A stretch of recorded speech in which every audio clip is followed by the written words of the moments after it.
Bismillahirrahmanirrahim. Assalamualaikum warahmatullahi wabarakatuh. Ahlan wa marhaban أحبائي الأساتذة الكرام في مادة علم اللغة الحديث وتطبيقه في تعليم اللغة العربية. معكم زكية عارفة، ونلتقي مرة أخرى في هذه المادة. والآن أيضا نحن نواصل في البحوث في علم اللغة التطبيقي، ونبدأ بقراءة البسملة. بسم الله الرحمن الرحيم. والآن أخذت هذه المادة أيضا من الشبكة الدولية ولكن باللغة العربية. الفصل الأول مدخل إلى بحوث في علم اللغة التطبيقي. هذه مجال في علم اللغة التطبيقي، وهو أولا كما في الماضي تعلمنا حول علم اللغة وحول علم اللغة التطبيقي. هذه مجال تطبيق بحوث في علم اللغة التطبيقي. هناك سايكولينغويستيك علم اللغة النفسي، pedagolinguistic, sociolinguistic, computational linguistic, politic linguistic, economical commercial linguistic. ونحن في قسم تعليم اللغة العربية فنحن نتعلم psycholinguistic علم اللغة النفسي وعلم اللغة الاجتماعي، ولكن لا بد لنا أن نتعلم ونقارنها في تعليم اللغة العربية. وأيضا نستطيع pedagolinguistic وcomputational linguistic في تعليم اللغة العربية كما تعلمنا وكما ناقشنا في الماضي. والآن أظن مادتنا علم اللغة الحديث وتطبيقه في تعليم اللغة العربية مناسبة في هذه المادة، مفهوم علم اللغة التطبيقي. أظن هذه المادة تناسب أو نقارن بعلم اللغة التطبيقي، لأن علم اللغة التطبيقي تطبيق في تعليم اللغة فليس علم اللغة البحتة. أولا ظهر علم اللغة التطبيقي سنة 1946 في الوقت الذي استدعى النظر. هناك مشاكل تعليم اللغات الحالية والدعوة الفائدة لما كان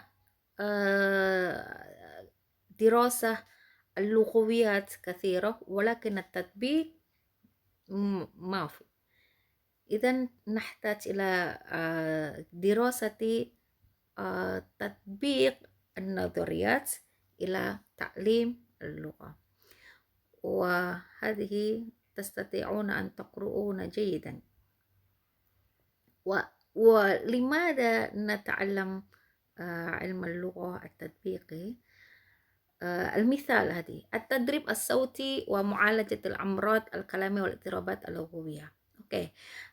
Kemarin ada tesis yang judulnya juga tentang التدخل الصوتي من اللغة المادورية إلى اللغة العربية لدى متعلمي المادوري وعلاجها في تعليم القراءة. Ini pembahasan bagus sekali mengkaitkan ilmu aswat, kemudian bagaimana aswat tersebut yang digunakan oleh muta'alim al-lughah. Nah, teman-teman bisa juga mengembangkan nanti bagaimana aswat yang digunakan oleh suku Jawa misalkan dan suku Sunda, dan bagaimana mukoranahnya, sehingga kalau misalkan Jawa stressing nanti pembelajarannya di aswat mana saja. Nah, ketika yang bahasa muta'alim Sundawi nanti kesalahannya di mana saja, Nah, stressingnya berarti nanti ilatnya fi ta'lim al-aswat, di aswat mana saja. Nah, antara Jawa dan Sunda saya kira juga berbeda, apalagi dengan suku-suku yang lain. Dan ini adalah kearifan lokal dan itu masih belum banyak yang meneliti tentang aswat Arabia wa aswat minal lahajat al-Indonesia. Oke, next ta'allumul maharat al-lughawiyah faniyat at-ta'bir. Summa insya'ul ma'ajim. Ada banyak hal lagi ilmu al-lughah, termasuk linguistik sistemik yang sudah kita pelajari, bisa dikembangkan atau bisa dikaji dalam pembelajaran bahasa. Oke. Al-farq baina ilmu al-lughah at-tatbiki wa ilmu al-lughah al-hadis. Nah, ini bisa dibaca juga. Kalau ilmu lughah al-hadis wa tatbik al-maid. At-tangdir fi ilmu lughah al-hadis. Jadi ilmu lughah al-hadis lebih banyak teorinya. Kalau tatbik lebih banyak lapangannya. An-nadhirat fi ilmu lughah at-tatbiki. Al-umum fi ilmu lughah al-hadis. Ilmu lughah itu lebih umum, teoritiknya lebih umum juga. Kalau tatbik lebih khusus ya, lebih banyak mencari hulul amaliyah fi imkaniyati tatbiqiha. Kemudian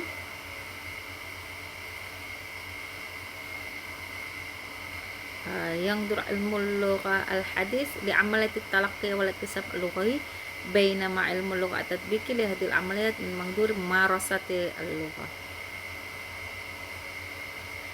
Oke. Nah, ini juga yuqaddimu ilmu lugha at-tatbiqi ijra al-badail, mencari alternatif yang atau rekomendasi-rekomendasi yang dipakai atau yang digunakan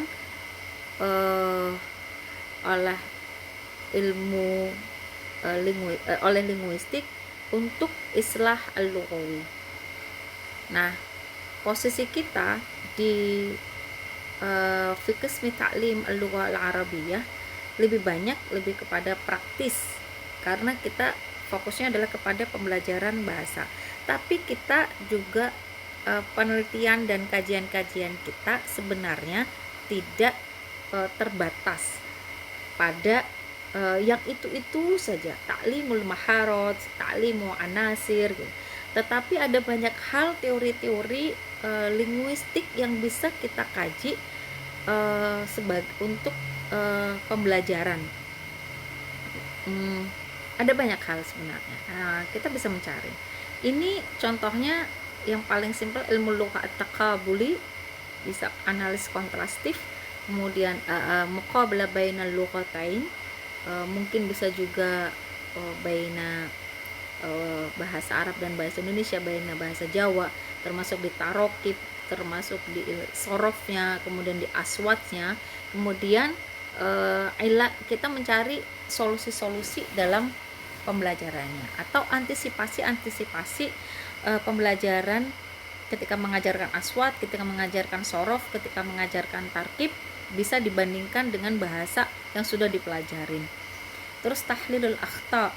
Nah, kita bisa mengantisipasi kesalahan-kesalahan bahasa pembelajar sehingga bisa distrasingkan dalam pembelajaran. Yang paling banyak adalah tahlil al-akhta al-lughawi, ada tahlil sorof, kemudian aswat, kemudian juga tarkib, dan kemudian tahlil qawaidul imla. Next, bina muqarrarat al-lughawiyah, desain silabus sama dengan yang kemarin, bina al-muhtawa untuk desain materi, dan manahij, bina kurikulum. Nah, yang sekarang sedang berkembang adalah kurikulum K13 yang berdasarkan mengkombinasikan kognitif, konstruktivisme, behaviorisme, dan lainnya. Kemudian ada yang sekarang dikembangkan adalah pembelajaran abad 21 yang mengembangkan 4Cs, kolaborasi, komunikasi, kreatif thinking dan critical thinking, dan itu sangat-sangat bisa dikembangkan untuk penelitian tesis dalam pembelajaran bahasa Arab.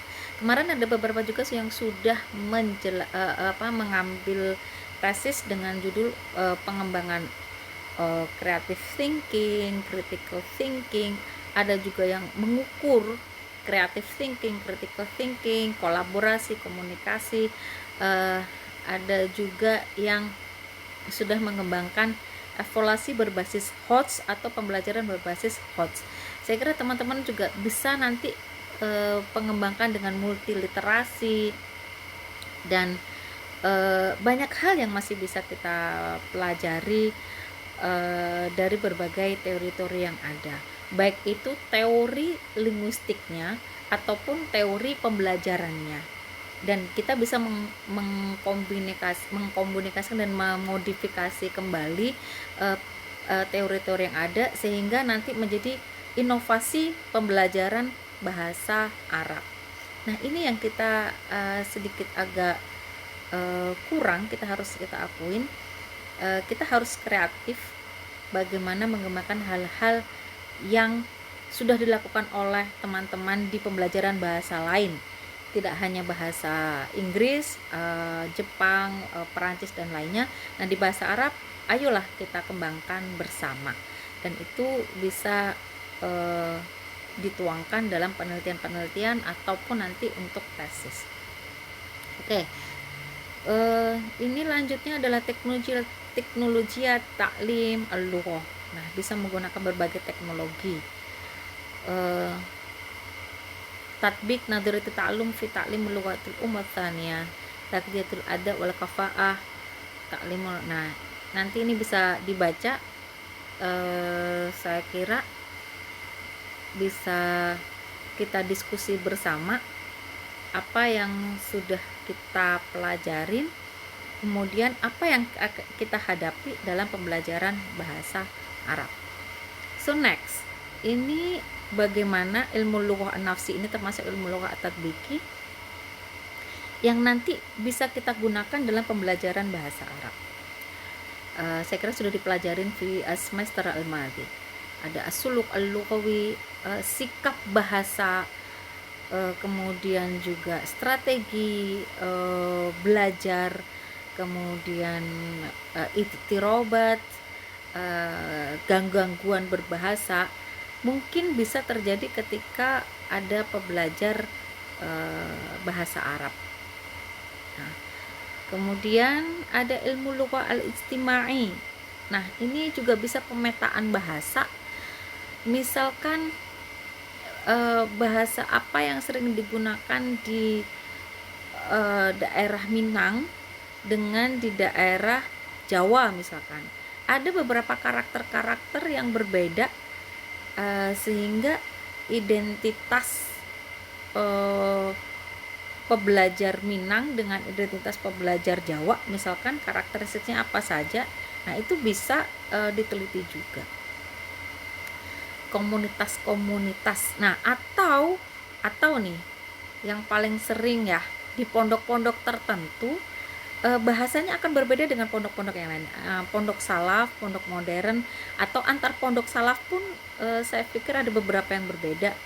Atau pondok-pondok ada bahasa yang mereka hanya bisa dipahami oleh komunitas tertentu, pembelajar tertentu. Misalkan di pondok salaf, karakter-karakter bahasanya karena yang digunakan sehari-hari ini apa, dengan lingkungan berbahasanya seperti apa, sehingga komunikasi antar mereka ini ada bahasa-bahasa yang unik. Sama dengan di pondok modern, ada beberapa kata-kata yang hanya mereka bisa. Nah, ini adalah bahasa-bahasa baru oleh bahasa pembelajar. Ini bisa dipelajarin loh, untuk bisa dikaji dan bisa diteliti. Ini loh bahasa-bahasa yang digunakan oleh komunitas tertentu, pembelajar tertentu, dan itu berbeda dari pembelajar yang lain, sehingga nanti ada model bahasa baru. Nah, itu kajian sosiolinguistik, boleh diteliti. Oke. Atau identitas juga bisa. identitas pembelajar atau pengajar justru. Identitas pengajar ketika mengajar bahasa Arab. Kalau di madrasah seperti apa, kalau di pondok seperti apa, kalau misalkan dosen seperti apa. Nah, itu saya kira sangat-sangat bisa dipelajarin masuk dalam wilayah kajian pembelajaran bahasa Arab. Oke, ada ilmu lugha al-hasubi, computational linguistic, ada banyak aplikasi-aplikasi komputer yang bisa kita gunakan untuk pembelajaran bahasa Arab. Salah satunya adalah yang menggunakan korpus linguistik kemarin. Oke, next. Saya kira itu saja. Akan kita bahas selanjutnya pembelajaran bahasa Arab yang berdasarkan teori-teori linguistik yang itu akan menjadi kajian kita dalam satu semester ini, dan menjadi tugas akhirnya adalah teman-teman harus mengkaji salah satu teori yang kemudian itu bagaimana pengembangannya dalam pembelajaran bahasa Arab, inovasi pembelajaran secara konseptual aja nanti, dan itu bisa dikembangkan selanjutnya untuk tesis ataupun penelitian selanjutnya atau untuk pengembangan pembelajaran kita sendiri. Oke, syukron ala ihtimamikum wal afu minkum. Nunakish abro asyabaka adawliyah yumkin bil kitabah atau bil aswats, wa naltaqi insyaallah fi fursa al-ukhra. Ila liqa wa billahi taufiq hidayah wa ridwan inayah. Wassalamualaikum warahmatullahi wabarakatuh.